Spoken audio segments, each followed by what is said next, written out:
valusfulu male tolu. I afi o aso sa, i le tasi, le tolu, i le awauli.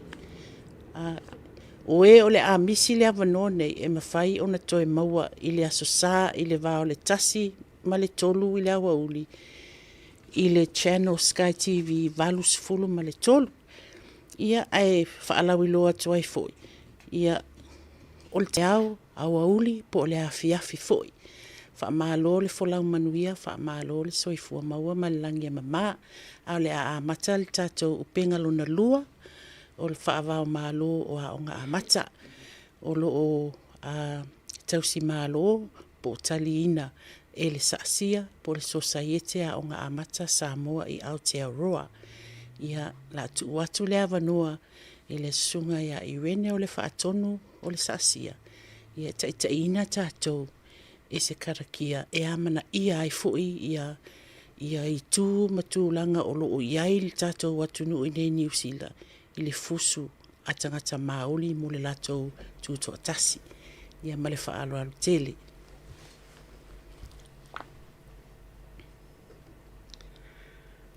Tatou tatalo, he honore, he kororia ki te atua, he maungarongo ki te whenua, he whakaaro pai ki nā tangata katoa, hanga e te atua he nā kauhou, ki roto, ki tēnā o mātou, whakatungia te wairua tapu, he āwhina, he tohu i a mātou, he ako hoki nā mahi mō tēnei rā, kia tau kia tātou katoa, te ata whai o tō tātou, āriki a hihu karaiti, me te aroha o te atua, me te whiwhinga tahitanga, ki te wairua tapu, ake. Honor and glory to God, peace on earth, goodwill to all people. Lord, develop a new heart inside all of us. Instill in us your sacred spirit. Help us, guide us in all the things we need to learn and share today. Ia tu maupea i la wafio le viinga, le whaamanu ma le whaanetanga, lo mātou watua sinisini e se. Au mai alo file mu le lalolangi, ma ia whaia pea lo fina ngalo mo lau whanau. Le atuai, se e whaama ite se lo tofou to tonu ia i mātou, ma ia whaatumuina i mātou i loa nganga pa ia. Fisoa soani mai, ma ia tai folau pea lau wafio la mātou folaunga, i mea uma mātou te whai, ma whaasoaina i le nei aso, ono Yesu Keriso. Amen. Aftai lava, ngā mihi nui te whaia, te wahine hamoa, whaftai tele lava mo le whongaina o le tatou wha polo i lumo le atua nei tai au, ia ai wha manuia le atua i le tatou tamu whainga, ia manuia fo i lau sunga i le tapo sa, ia po le tatou whailotu nei, i le nei wha moe, whaftai tele lava i lau sunga le wha atonu, ia manatu e wha apea se langona avia ia lo wha tau waa, wha whailoa i atuai, i le tātou mawhutanga. O whaifo e sina lewa o na tātou no nofo vāvā mamao ia e tali tonu.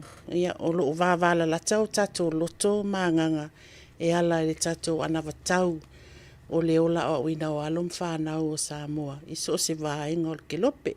O lea wha tālofa lava. Ma ua o atu nei le aunga o le tātou wha moe. Te manatu o lewa o na tātou tatali. Ia ua lewa fo ina tā pena i la ua. A o le i a fifio mai matala mai a au. E wha ilo se tau tua le saasia. I te tono Aotearoa New Zealand. Ia o malu nei o a tātou saunoanga a ami. Ia o le susunga ia le tuala o le ma awhionga le tuala o le mali e toa so whaia pen. O le taitai fono au le sosa. Samoa i Aotearoa. Ua ova ma le tolu sifuru tau sanga o tau tua i whaiva o le whaia onga ulu, pule a onga, i le seunga ngongo a onga amata, ili e whakasa o tahuhu i Aukilani. Ua loa le tautua ili ekalesia, te utupe mafutanga tina, te utupe o le autalavou, tautua ma le sunga le ti akono, i le tofi te utupe o le ekalesia. Ua ova ma le tolu sifulu tausanga o tautua le afionga e ale ituala, i le saasia e ala i le komiti whaafoe, te utupe lea ua avea ai lo mataitai fonua wa sia. O le whaia o ngā pasi, o le whaia o ngā le stala, o le whaia o ngā taualoa. O le tātou taitai fono na o le saasia. A fia, si la fia i le loloto, e maua uma malu o le komiti whaafoe a le saasia i lunga o lana upenga o te whailangi. O lana soa tau, ia o le sunga i le whaatonu, ia i rene palea i foroti, ia o le tautua na amata mai Samoa, sa whaia onga i Samoa, ia taunuu mai New Zealand, whaia onga i providers po NGOs, i mata upu lava taua onga amata, whaia onga sinia i loa lea i le universite au au le AUT nei Aukilani, a o tauina o whaia onga amata i le diploma, tikiri, ma le postgrad. O le whaia onga pasi, whaia onga tau waloa. Uina le whailonga le master i le education, mai le universite Aukilani, o lana susuenga, tā ua susuenga, na awili ili ai po le atonu le winga ma le au ngā, o le nenga luenga o le taalo, the concept of play, mai le matatio ata, po le world view, po le whaamalama o le tō wha manino a Samoa. The role of play. Ia o le sui o le komiti whaafoe o le saasia, ia lea ua whaatono o le saasia, i le ofisa malana au whainga luenga. Ta ina mata upu tau suenga, o whaafo wina o whaia onga, wa onga amata i New Zealand atoa, whaalili wina o ni tusinga mai matanga luenga le malo. Ia e mai se fo le talo sanga ina, tu o tuli solo e sue ni tupe, ni funding a wā lava, ia alo mwhanau o Samoa. Tau tua fo i matamao le a inga i le tofiti a kono, ma le whailau tusi o le ekalesia PIC Papakura i Aukilani. Ia awhiwhi o mai e sa saalua whaiva, e se i whaafafonga le tatou atunu o Samoa, Amerika, Australia, Hawaii, ia whaapea i nei Aotearoa, ma le lalolangi a toa. Ia tu whaatasi o tatou a au, ia pe whao ngā mai le whaailo o le pati i lunga o lau sumu au. Ia a o sauni mai la ua mo le aunga o le wha moe moe. Fio mai matala mai au, manuia o lua whaiva.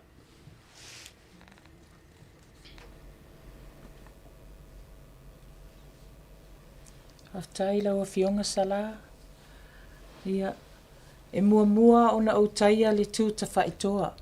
E pei o le whetalainga i le awa nei le utumalama, i le si ua amoa.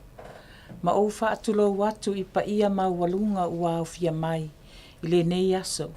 I le whaasoa sa asia i lunga o penga o finangalo whaavao malo. O le vi inga ma le whaaftai e le whaititia, i sulei nai le alofa ma le anga le lei o lo tātou tapa au i le langi. Ina ua tātou au lia mai le manuia, le nei wha moe moe sa whau au whau pō. Whaatalo whaatu i sunga i whaafia ngainga mwhalitua. Whaatalo whaatu ia au tau a fionga i fō mai, whaatonu sili o pule a onga, whai a onga, sau whainga o tangata lautele. Whai ngā pāanga uma sa asia mai tūlangi ese. Whaatalo whaatu fo i le ata tu whaatasia le nei a whaasoa tā ua. Ma lo le soifua maua ma le langi e ma lo le folau manuia. O le a tātou walpsa aloa i le tātou whaasoa o le nei aso. Se oto o tonga le tala whaasol pito o Saasia. O Saasia o le sosaiete wa o ngā amata Samoa i Aotearoa. Ua moli mawina i whanutanga le tutongoa e male ola wa o ngā amata mai tūlangi ese o Aotearoa. Ua langa loa le wha maite wha avae se wha la putuputonga wa o ngā amata i Aotearoa. ua ave le viiga ma le faafetai i le atua ona o lana faatautaina ua talitonu matua i le tāua o aʻoga amata faavaeina le saasia i le tasiiva valafitu i Wellington, New Zealand. Tolu i tūlangi na auai ai, Aukilani, Wellington, Makalai Estete. Muli ane, auai mai Waikato, Hawke's Bay, Matanitini. O nisi o toa na asa le ngasu o le tae au, i le amataina o aʻoga amata. I o le sina tango i le langi, Telesia McDonald, Pepe Alefaio, Anna Leipen, Aukilani. Fereni Ete, Fairway Purchase, Wellington, Elisabetta Vili, mai Kalai Estete, Eti Laufiso, mai Tanitini, Filoi Mariota i Waikato, Tuiatanga, Faafua Tautolo, mai le matanga luenga wa onga, o nisi nei o toa, mo le nei taimi, ai ele o au fia ile to a tele, o nai tina na saina le ngasu o le tae au. O nisi o fale tua, ua fai ilangi le fōlaunga, ai o lo ola pea la tau ngā luenga lelei, ma moe mitinga, o lo o fa au e le saasia, e o mai ile taimi nei. Faavaeina o aʻoga amata, e le sunga i faafeagainga mo latou faletua, peo i latou na taulamua lenei galuega. O nisi o tinā mai tonu au lotu, ma nisi o tinā mai le saufaʻiga o tagata lautele. O le faatinoina o lenei galuega, sa faia lava i totonu o maota o fesilafaʻiga o au lotu po o hall. O totonu o fale taavale o nisi aiga, ma fale o aiga i totonu o potu malōlō. I le lē ai o se tupe, i le mativa ma le lē tagolima, na amata ai lenei tautualofa. O le faatuatua lava i le atua, ma lana faasinomaga, sa mafai ai ona amata le tele o aʻoga. Tasiva valufana faatu ai le uluaʻi aʻoga amata i Herne Bay Aukilani, e le faletua i a Jan, ma le afioga ia pali i tele Peter Tauuma. O le tausaga nei na faailoga ai le 4 tausaga, talu ona faavae le aʻoga faasamoa, o le uluaʻi aʻoga Pasifika foʻi lea na le sitala i New Zealand. Le faamoemoe maualuga o le naunau o matua, mo a latou fanau ina ia mautū le gagana, ae maise onai o tatou tagata Samoa i tumaganuu i Aotearoa, ae faavae i le ola faakerisiano. O le vaitaimi lea, e lē o faatauaina e New Zealand, la tatou gagana. Tele aʻoga amata na faatutū i le afe 9.9. Tasiva 9 na faauai fai aʻoga i le pieka diploma o le Pacific Island Early Childhood Council i Aotearoa, ECE diploma a o le level 5. Ma mawhai ai o na lesi talaina le tele o aʻoga, ma maua mai ai faamanuiaga i le funding, mai le matanga luenga o aʻoga. Sa tautua lava i le alofa, ina neʻi vale tuulima le tatou gagana, tumaganuu, ae maise le ola faakeusiano, ina ia tatou fanau, auā o le latou faasinomaga lea, onu o lenei atunuu. O poutu o le auaunaga saasia, e faavaenga, muamua, gagana Samoa, tumaganuu ma le faakeusiano, e faamanatu pea le maua fanaafi maiai, ale ai se gagana ma se aganuu, ona pō ai lea o le nuu. Ia mauaa le gagana tumaganuu, ae afifi e le faakeusiano, i tamaiti Samoa i lenei atunuu. Agata le iloa o le tagata soifua, o le atua lo tatou malu a papa, e faauau lo tatou vaivai, ma le lē mautonu, ia tatou malolosi, ma tautua i le alofa. A au le atua ma i tatou, o ai se faasaga tau mai. O lona lua o le aʻoaʻoina o le taumatau i aʻoga amata. Ia maua se lumanaʻi manuia o alo ma fanau i lenei atunuu. Aua o latou e faauaua gafa o aiga o nuu ma ekalesia. O le ala lea na tuu ai lau fanua o Samoa. O le sailiga manuia mo se lumanaʻi mo fanau ma aiga. Ia faaupengaina tamaiti vaenga atoa holistically o le ola tuputupuaʻe ma le ola aʻoaʻoina, auā le sauni atu mo isi laasaga o aʻoaʻoga i le poto salalau mo so latou lumanaʻi manuia. O lona tolu o alagaʻoa Ngō sina wala ngā oa ma le whao ngā ina, e atia e ai le tō mai o ta maiti a o ngā mata. E tele tō mai mā ngā wa ai whai a onga, e wha asoa ai le ngō sina wala ngā oa. Pei o tusitala, pese, tau loto, wha asoa whai a onga. Lona wha, tau wha sa ili po su suenga, research. Ia aua ale alu I luma, o le aua o ina o nei whanau. Mai se le wha o loa ina o nei whai a onga, ia lātou ngā luenga, ma whaiwa whai a onga.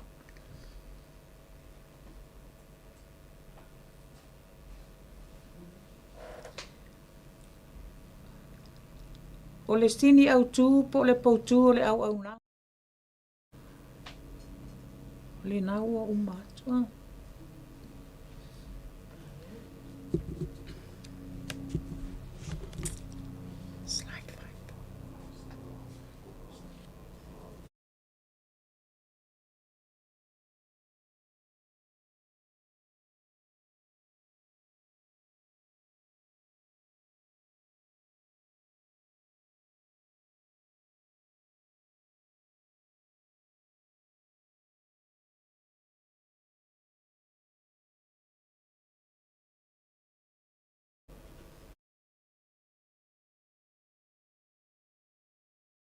Ia, o le nāua, sau no atu le fionga le tai fono.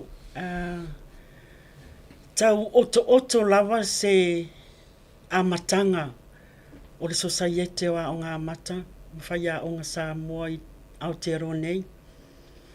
Aua, tau mawhai fo I lai a watu le au nanga le saasia I le nei vai tau.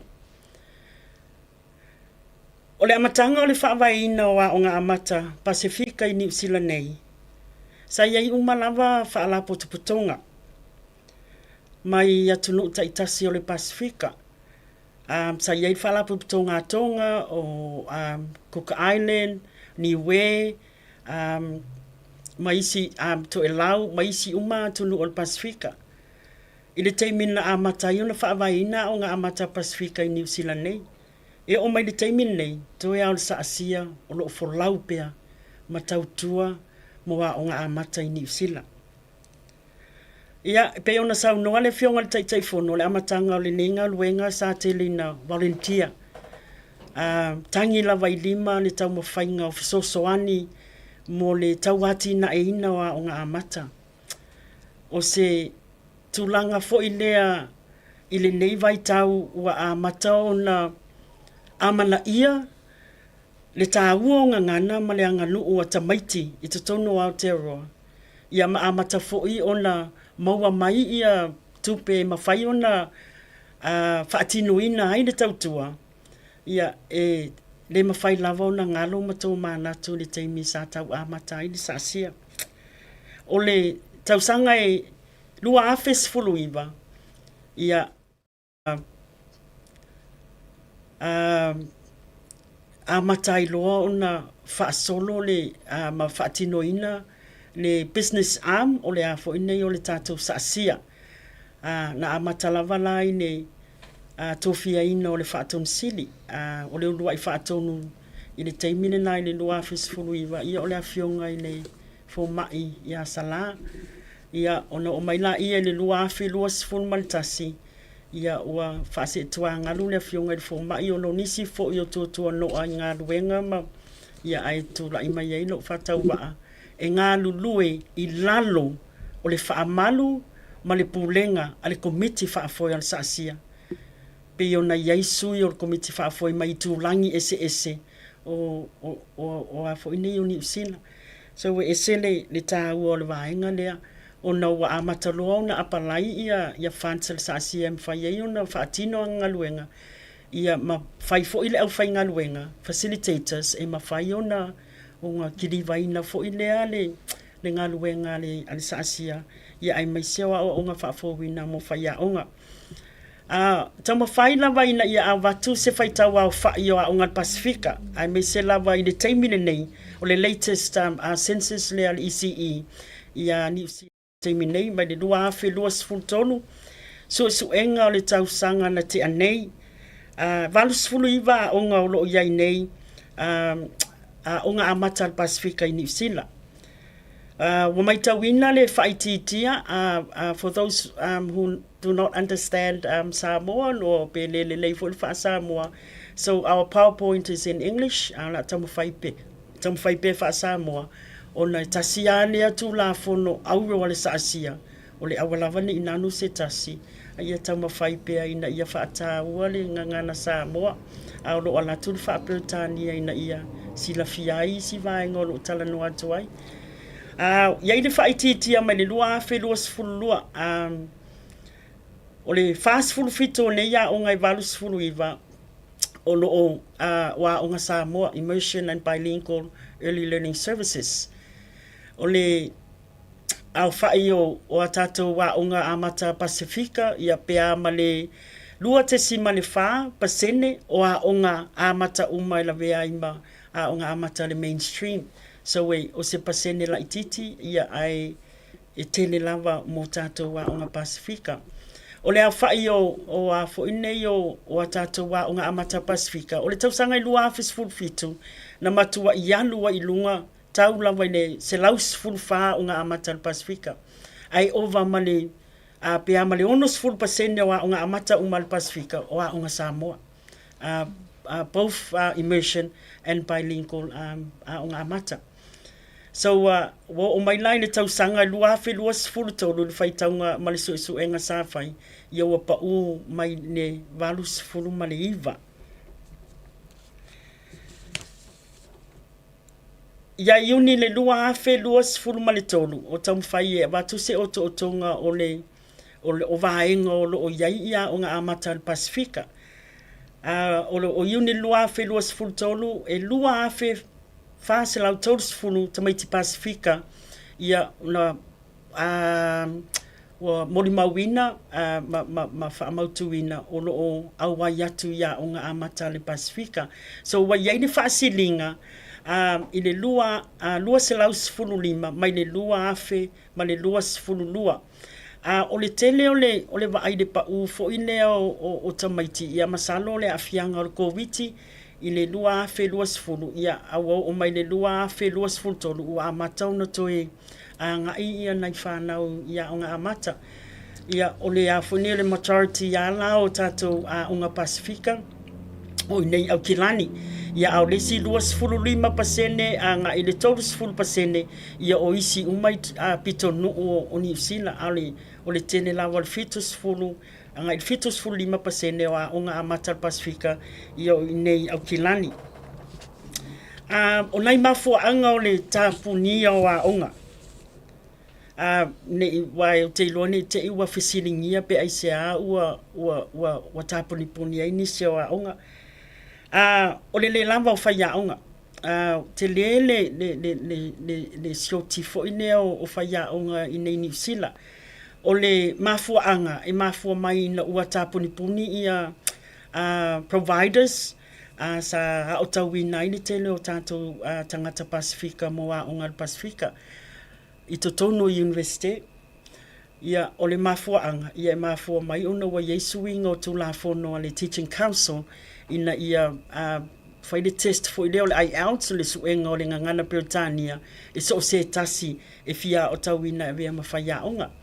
So o le tasile na mafuaanga o le short o mai la o le sioki o whai a onga wa vea maala wa tau mawhai a onga amata o wa o inei New Zealand e fua le tupele maua mai le ofisa wa onga ine au whai o whai a onga le stana ia ma le au whai o tamaiti.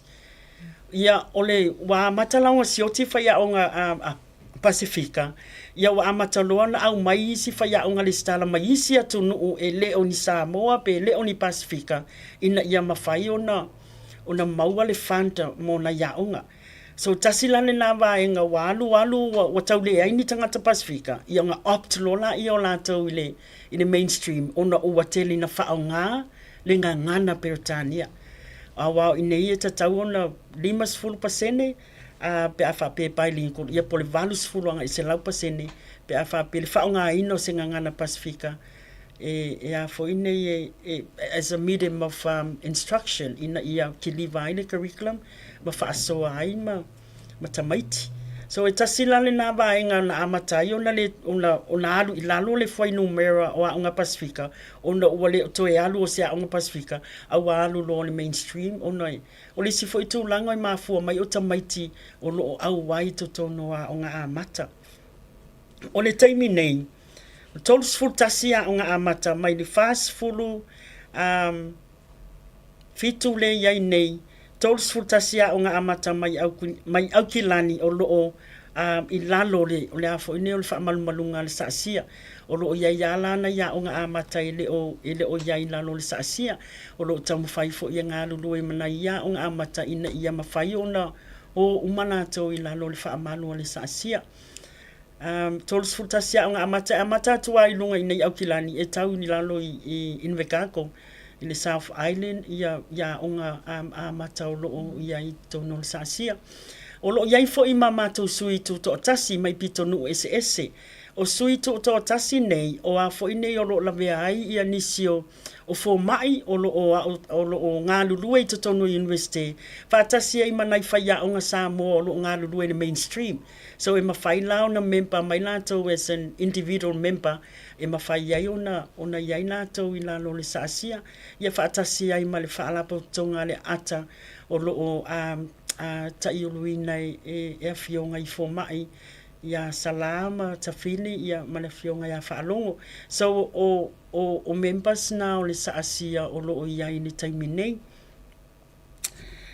ia o le tau mawhai atu ia se otonga o ngā luenga le saasia o lo ia i ni taimi nei o le tatou ofisa wa unga Neo amato kung karate ia ai me se fo yo le au nanga ia o lo o fa tu peina ma fai pa anga ma le ofisa wa onga pole mtanga luenga wa onga i New Zealand o le taimi nei e ia le pole kala me wa le va ona tam fai e sa sia as a provider e ta o le silo e fi so ani mo a onga amata o le so ani la o le ale sa sia e le na o onga amata e la vea umama o ngal Pasifika o lo ia nei i to tono New Zealand. So wa mawhai lao na ona iai ni saasia as one of the providers o por kalame ia o lo wha solo wha pitoa mo le wha upenga ina o whaiaonga ia ai mai se fo i o le wha upenga ina o tō matau i to tono a o ngā amata. Nea na wa iai ni saasia o le saasia lao le national provider e le na i nei au kilani ia ai wha e whaawau fo i le tautua sa asia isi umapito nuu o lo iaia o ngā Pasifika. O le tele o matua o ngā whawhauina, tasi ne mahenga sa matua au mai eine se tua lalo po le feedback a whaiaonga. Mana au miani o ngā whawhauina po nia matua professional learning and development mo whaiaonga. E wha tino ina i le ngangana Samoa, pe wha o ngā i le ngangana Samoa. So, tasi la le vai ngana whina wina i ne ofisa wa o ngā mama whai ai ona maua mai ai foi ia a wha manu ianga. Ai mai se foi o le lango le matanga ruenga wa o ngā i le wha upenga ina pea lea o nai whanau i le ngangana anga nuu i to tono o ngā amata. O le tene ana o amatou o ngā whaafowina po amatou PLDs e ki liwa lawa i le ngangana wha Samoa. Ai o lawa la ina ia wa whaia amatou o ngā whaafowina maisi atu nuu o Pasifika ia o na whaongana i o le ngangana Peritania. E iei fo i teimi e a fo i nei e whaonga umanganga nei lua ia pe a whaia iei ia ai mai se lawa nei whanau Samoa whaia unga la iti o lo iai sa whana lau mo soifua e to tono New Zealand ia on tam whaia ne whaonga ne ngangana e lua ina ia mawhai o na mala matiri iai nato so e a fo i nei e tasine la vaenga tāua o lo au mai iai se whaafetai a whaiaonga o na ua mawhai o na whaopenga i nei fo i mamala matiri ai i le tele o vaenga o lo fia mauai le sosoani ina ia whaoloa ina pea ia le tautua whaiaonga i taunoa o ngā amata. O le tele fo i o amatou mamanu ua whaongaina, ua a matauna una o esele sa asia ma le translator o a whoni o mamanu o papalangi. Ua tau mawhai lava le sa asia ina ia whawhau ma ia whausia lava a tātou mamanu. Ina ia po whaavai e a whoni e whausia mai i le a whoni le tō whamanino a Samoa. So e tau mawhai lava la ina ia o le koa o le a whoni o concept o lo whaonga ina po mamanu o lo whaonga ina ma le waunga ngana whaonga lava ia le waunga ngana Samoa ina ia mawhai ona atangia ai le moni o le a whoni o le waainga ma le tō whamanino o le whaamalama o le tō whamanino Samoa i to tonu o waainga po o alanga oa o lo whaonga ina mo nai whaiaunga. O le tene lava lawa mātou walanga o lo ilunga o le mātou tuatusi ta whailangi po le mātou website. Ia e mawhai ona tāfo inene sa asia.org. Ia ona mawhai la i ona mauai uma i alanga oa. Awa mātou walanga oa fo. E free e a fo ine e ave fua uma ia mātou members. So o le a unga lai e a fo ine e member mai sa asia po o i lava i member i sa asia. Ia o la taula nai e mawhaiunga access uma i resources o lo mawhaiunga tu ilunga o le mātou website. O nisi o matanga luenga o lo mawhaiunga mātou ngā lue whaatase pe o le matanga luenga o tangata tumoto o le Pasifika o le MPP, Ministry of Pacific People. Fo ine o lo iai ia vai aso ngana Samoa, ia vai aso ngana i New Zealand. O lai na suene le theme fo ine o le vai aso le ngan Samoa, e tonu ia whaalapu tonga o lo awa i whai ia le manulauti o le tausanga ma le tausanga o le saasia.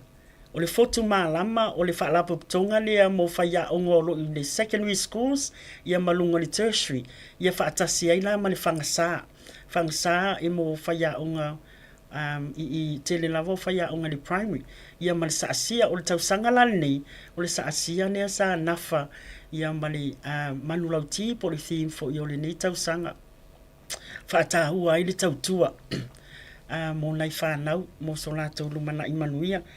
O tele fo i o amatou ngaluenga po kon karate o lo mawhai fo i ona whaatupe ina mai ane MPP o lo iai fo i le matanga luenga o le soifua malolo ina le Ministry of Health i le te whatu ora o la taula ia o lo whaatupe ina le tele o isi amatou projects o lo ngā lulue ai ma o ngā amata ia ai mai se fo i o mātua tele o nei vainga o lo iai ia le wha mausali ina ia malama le nei ma wha aupenga ina ia mātua i le afo ina tā ua o tausanga mua lima o le tamaititi ia o te loa fo i o naua nufu whane ia satu ia maa o le iwa se furu pasene o le ati na ina o le mawhau po le whai ai tulo o le tamaititi o lalo ia o ngā mata so o le wha avai o le soifua o ina o whanau o loi a au o whaia onga wa o ngā mata.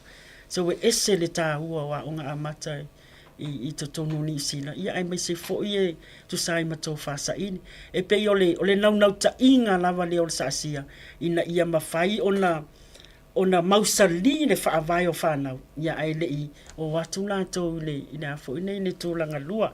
So o lo yaila na ia matou polo keki o lo ngā lulue ai ma le ofisa o le soifua malolo ina whaatupe i lātou e le ngata lana o whaiaunga ia o atu fo i le fisosoani mō mātua o nai whanau o lo iai to tono o ngā amata. Tau mawhai fo i lai i le vainga le o le research po le tō whasa ini e pei o na tau mawhai iai mō tātou tō whasa ini mō tono o ngā amata. O lo iai fo i le tusi ale saasia o lo iai le tusi le o le pelenga o whanau lea sa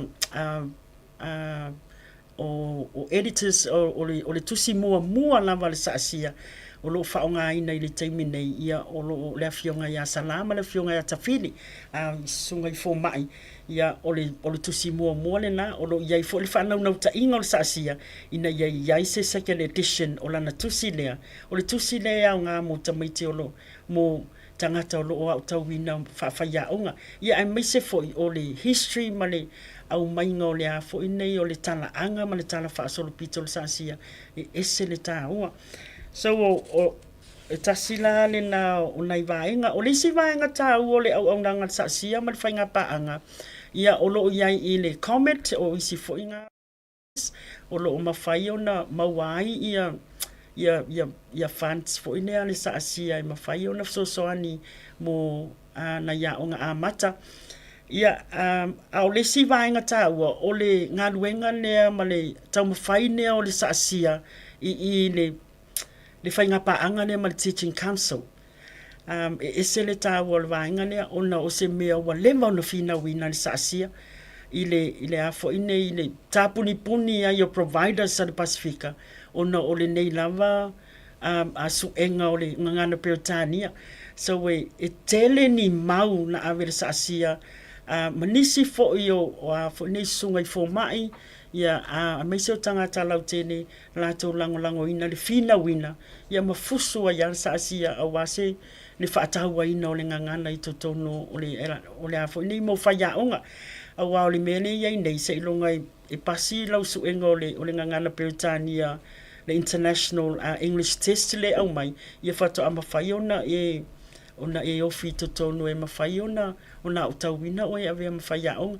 So o ana nafi ia sato ia i fo ine whaasoa sa whai mani teaching council ia o le aso tolus fulo o ke topo o tausanga nei ia wa iai nai suinga o a fo ine o a matau na tau wha mai ne ia entry criteria ia ai mai se fo i o le listala ina o whaia o nga Samoa ai mai se fo i o whaia o nga Pasifika le ala wa iai ne suinga fo a mawhai ia atono fo i o lo whaalongolongo mai na fionga i le pulisili o le matanga luenga wa o ngai Samoa va pe fo le fionga ya tu loma ma o tatou uso mai Samoa ia e mana o mia se tusi fo ilea e au mai ei se wha maoninga o lea sa wha o ngālinga ngana Peotania ki ni vai curriculum i le primary ma le secondary ia na mawhailona ia unga exempt na i o tatou tangata mai ne a fo inei ne isuenga ne o le IELTS ia e tasila le na vaenga ni te ua wa iai ni talu sanga i avatu ia o lo mana o mia i lava le sosoani ia Samoa ina ia mawhai ona vave ona maua ia nai o evidence nga as a proof fo inea ia oa o te loanga na amata mai fo alo mātou taimi o mātou wa onga le tasasama i le whaonga ina o le ngana Samoa ai whaonga ale ngana Britannia. So it's just a statement fo inea as evidence o le curriculum ma le awa o ina o na i o tātou tangata o lo whaonga ale ngana Britannia ia na mawhailola ia no sa o lātou ina ia o tau ina ia mo lātou tikeri to tono o a fo ina o university i to tono nei ni usina. So o nai suinga la itina ai le o umai lava le fina wina e le saasia ia o lo matapeona o lo fatalitali si fono ma le teaching council. So ia e fusu al saasia ia e maluia umai ne ia isi uma tangata o le Pasifika ia ale o le me pito sine o na taua ia ise au ngā mo na i o tātou tangata ia ai mai se lava i lātou o lo iai ne a fo inei ne le o le ngangana ina ia mawhai o na whaia o ngai totono a o ngā amata ia o nai vaenga umana o lo ngā lulu e ni saasia i le taimile nei o se fiafianga tele lava ia mātou ia o le taumawhai lava ina ia amana ia matali mai ne malo i se meolo abatua i se tua lalo ma se finau ale saasia a wale manu ia o nai whanau i Aotearoa nei o le tele o nisi vaenga manuolo o manatua o le tele o pine tau o loa o maua e nisi o tinao nisi o whailangi o le amana ia le nao le tau toa saasia ai maisea i lātou sa tau mawhainga mai ma sāne ngasu o le tae au i le tau mawhainga o le nei saasia nea ua o mai mātou o oa i le ngaruenga whita sa whianga i malatou. So o se whaamaluianga tele nea ia pe au le sau noa le whionga le taitaifono le saasia au ane atua mai tātou ia o aise whaasanga tau mai o le talitonunga le nā o a onga uma le kalesia o lo iai uma sunga I whawhiangainga I to tono le saasia. O le lato ta talo ma le whaanono manu. O le efo iai ne tali tonunga o lo folau ai pei manu le saasia I to tono a te orone. Ia pei o se tala oto atu lea masalo sala po wa ova ere ma taimi ai ia fo inei o nai vaenga ta ua ia. Ai masalo sesi faasoa le saasia ia ole ata mfai loa a watu loa ia ni mamanu o lo faonga ina le saasia I to tono wa onga amata ia o te nei ia mane amatele faaftai ai ia sia ma pese o le pese la vale nei e te loto a faia onga ia o te iloa e mana ia e tato pe pese o mama iai fa mole la la le nei o e ma lulo si o fofonga pe mawhai ona tō maine ia langa lai mute mai elva inga la ni te ua maua tu se leo ne le nei o seisi ai ole pese lea e na ona whaamanatu ia tātou po whea lava e si iai whaia onga ia o tātou a lea wai loa ai Samoa I lunga o le whaafanua I se le moni o lea tala I le o se ngaluenga le tautua whaia onga se ngaluenga fita ia o se ngaluenga foi e tua iai ni manu ia o whanau mo waso asau ia ato no le ane o sua le matou pese ia langa le e te ua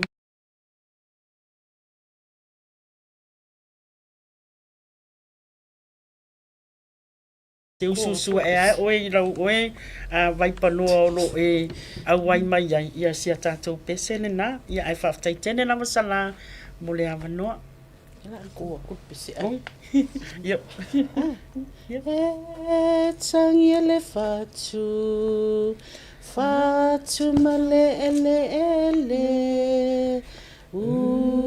a faya mo fala se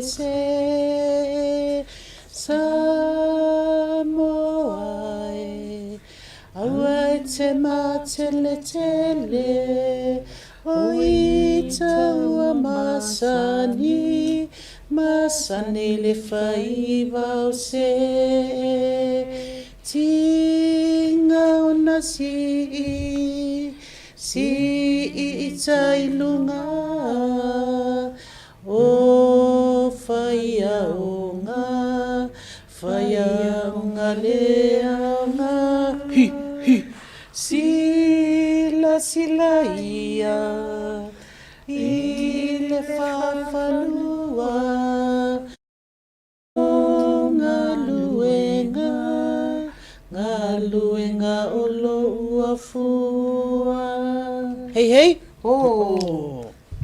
ia whaftai te le lava malo le whaasoa malo le sasaa ia whaamalo lava le tāpena I le wholasanga mātango fie ia a ole I o atu se mātou whaafitai ia ale ata ia mana pāanga o fesili pe ia ni fesili sa sau le chat ia ale ai ni fesili ia la tamo whai atu ni fesili se lua whaonga ia le tatou taimi ia matau fō ai ia le tatou mata upu pe ona folasia ia I whaafita uli o loo whea ngai ma New Zealand e ala le ia o ngā amata o le aso sā le la asau nei e whai le fono le University a Waikato I Hamilton a le isi I uni le isi o le a whaasanga tonu I la tau o le a whai masui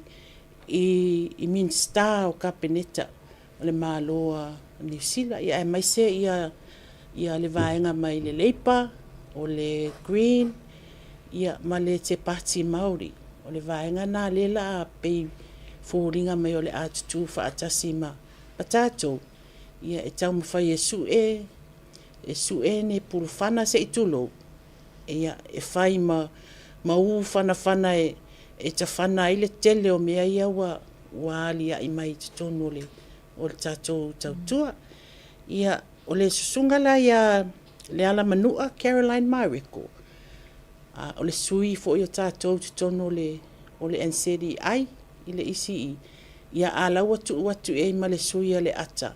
Ia o la whaatasi atua i le profesa ia whaalongo e whai mau tātou talusia ia to tele tātou, ia tele Pasifika. Ia awane e ngata i le tātou to olua nei. Ia ai lau fesili lava, pe o le e atangia mai, o le whaafitauli lava leo whai aonga, o le sioki o whai aonga. Pe le ua tala whea ngai, e po le ase lua fina ngalo lau fionga le tai fono, whaapea le whaatono le tātou sa asia. Pe le o tala whea ngai loa o na tātou whaamaite se tātou lava training a onga a mata i nei Aotearoa.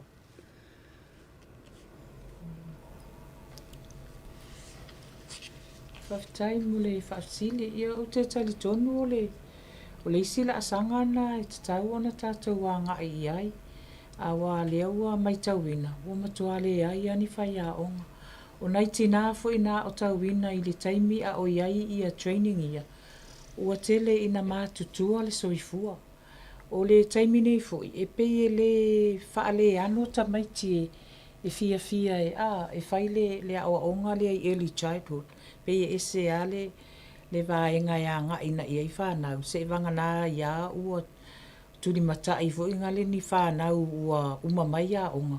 Ona o mai lea ma whaatalatala noa. Ina ia mawhai ona, ina ia ni whai a onga la iti. E whaaua wina le nei ngā luenga whita na ngā pātia ina i o tātou. Telo na i o tātou tina ua whai ilangi le whaulau. Whaftai lava, e wale mai tau atu e fu le training a le lomatua le tina e malolo ia Whireni Ete. Ia. E mawhai ona a matamea na training mo tātou e tusi e stato tikeri. O le tasine na o miti a le saasia o te no foi o sinafia e le awhionga le fōmai ia sala ina ia tau mawhai ina ia iai lawa se tātou training fo ina e mawhai ona ai o se miti ua tatau o tene o tātou tangata me se foi ia a whionga i fōmai o le tamaitai profesa manisi fo yo tangata o Pasifika o ua matua mawalulunga ma mawhai ai ia ua ia o te taritonu ua mawhai ona whaatino ina ma tau mawhai na ia se tātou training mo tātou tangata Pasifika ia ne ngata na o Samoa ia e mo tangata Pasifika mana ia ne ia tātou tāno peine atua ina ia wawe mai ni asoi wai paulea o sisi vaenga e mawhai ai ona sosoani mo le lava o whai a onga olo ia nei.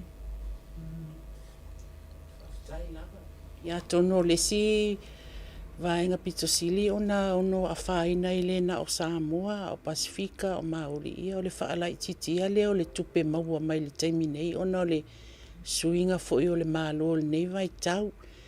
Ia manatu o matala e le tātou mafutanga. Ia e le maua tu fo se tali ia tātou. Wai le tātou tupe. Ai whaamalosi tātou a o ngā amata. Ina ia mawhai pe ona whaau le tautua ia manatu foi.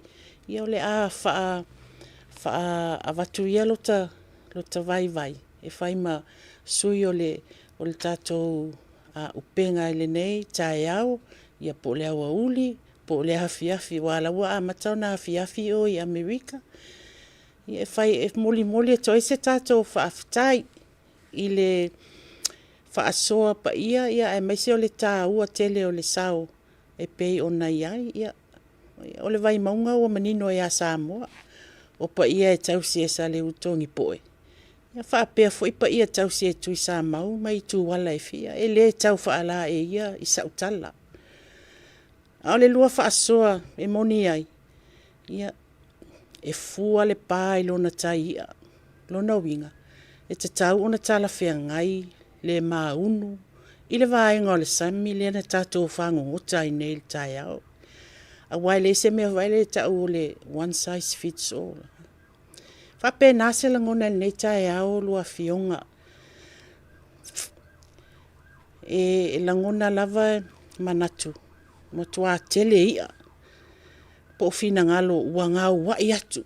Ia pe ua havanga atu loto. ona o le matagofie o le maunu e ala i le folasaga matagofie.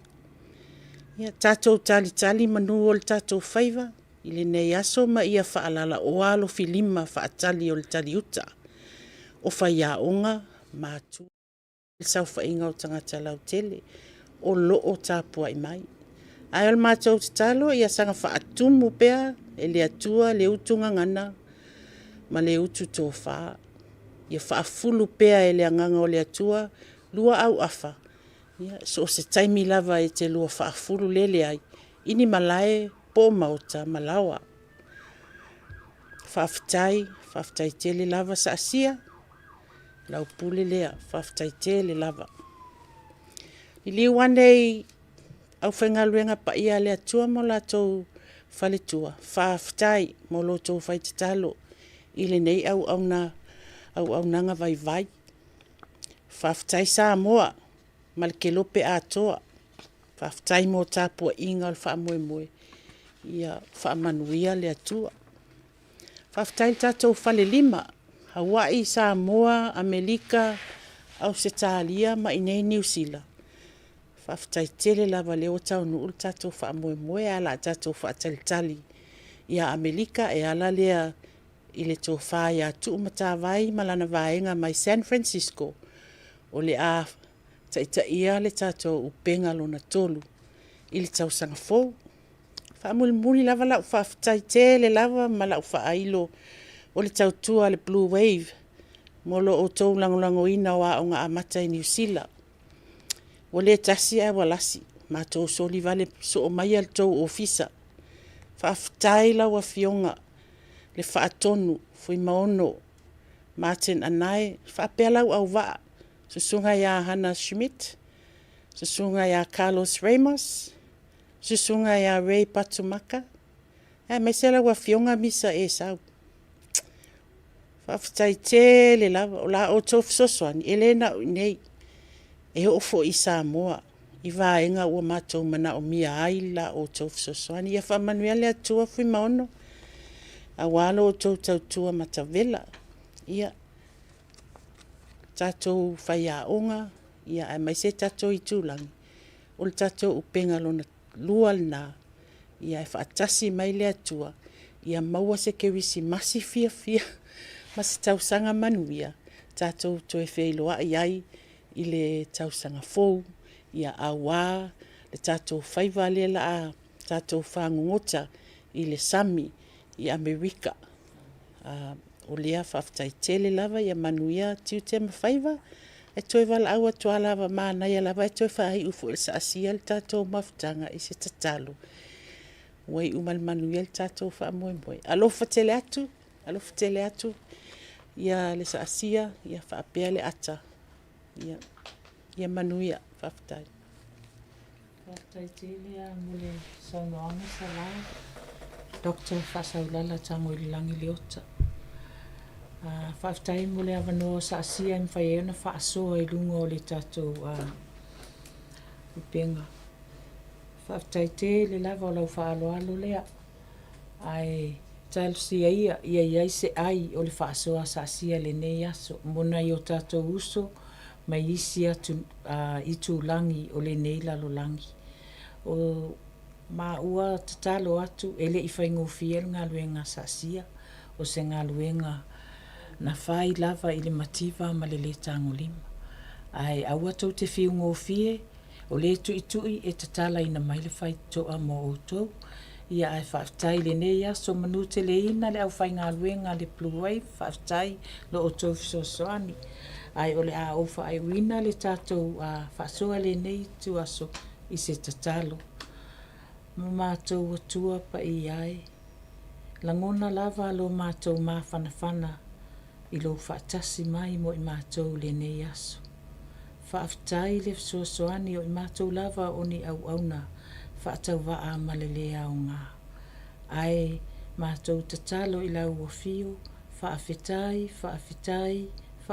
tele, o whaai uina lo mātou whaamoe le manuia le nei aso. Tatalo fo i o i mātou o ni au au nei tele o mātou whaale tonu, se e alofa whaamamā ma whaamangalo mai a te i mātou i le toto Iesu Keriso lo mātou ali i whaola. Mātou te talo fo i mo nai o mātou uso i so se tafa o le nei ke rope o lo maua mai le nei whaasalaunga ia e alofa ma ia e whaamanuia ia te i lātou. Le au nanga fo ia le a ata ma le nei por kalame tāua whaafeta i lava. Ai mai se o le Blue Wave whaamanuia ia te i lātou ma le au nanga mōna i o tātou tangata. Mātou talo fo i le mātou sauni atu i le whaai ungo le nei tausanga. Ia e alofa ma ia e whaatasi mai mo i mātou. Ia mātou aulia atu le fio mai o le Pepper Grease Martin manuia. Ai fo i lava le vi inga i lau o fio.